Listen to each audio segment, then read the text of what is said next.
গানে গানে যদি আমার মনের কথা তোমার মনের কাছে পৌঁছে যায়, জুটি শেষ হলে ছুটি অন্য কোথাও।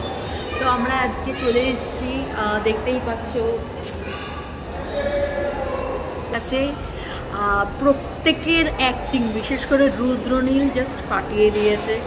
দেবের অ্যাক্টিং ভালো লেগেছে, শুভশ্রীর সেরম কিছু অ্যাক্টিং দেখানোর মতো ছিল না জায়গাটা। ওটা গল্পটা ওভারঅল খুব ভালো, ইমোশনাল একটা মুভি। আমি বলবো সবাইকে আসো, এনজয় করো।